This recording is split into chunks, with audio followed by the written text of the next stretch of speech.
Құрметті пациенттер, Қазақстан Республикасының президенті Қасым-Жомарт Кемелұлы Тоқаев 2025 жылғы жолдауында міндетті әлеуметтік медициналық сақтандыруды бір пакетке біріктіруді ұсынған болатын. Осыған байланысты міндетті әлеуметтік медициналық сақтандыруда бірнеше өзгерістер 2026 жылы күтілуде.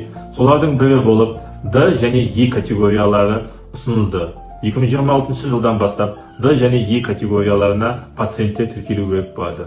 Бұл категорияларын түсіндіре кететін болсақ, әлеуметтік жағдайы төмен, міндетті медициналық әлеуметтік сақтандыру қаржысын төлей алмайтын, сонымен қатар қаржылық қандай да бір қиыншылықтарға ұшыраған барлық пациенттер жұмыспен қамту орталығына барып, сол жерде тіркеліп, сол жерден Д және Е категорияларын статустарын алады. Соның нәтижесінде бұл статуспен тіркелген пациенттердің барлығы жергілікті әкімшіліктен қаржы аударылу арқылы пациенттер сақтандырылатын болады.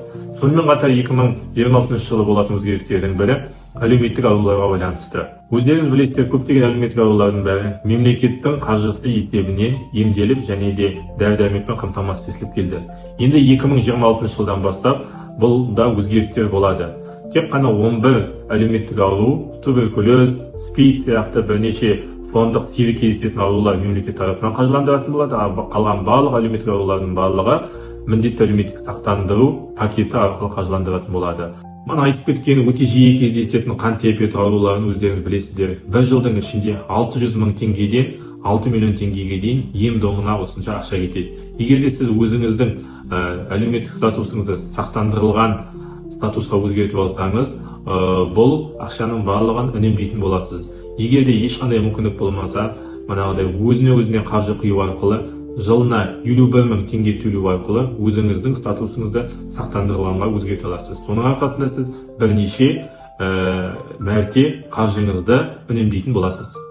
Және де тағы өзгерістердің бірі, сіз егер де үзіліссіз 5 жыл бойы міндетті әлеуметтік медицина сақтандыру қорына қаржы аударып кетсеңіз, сіздер қандай да бір қиыншылыққа байланысты жұмыстан айырылып қалған жағдайда, міндетті әлеуметтік медицина сақтандыруды төлей алмайтын қиын жағдайға түсіп қалған жағдайда 6 ай бойы сіздің бұл сақтандырылған статусыңыз сақталатын болады. Құрметті пациенттер, 2026 жылы болатын міндетті әлеуметтік медицина сақтандыру жүйесіндегі өзгерістерге назар аударуларыңызды сұраймыз.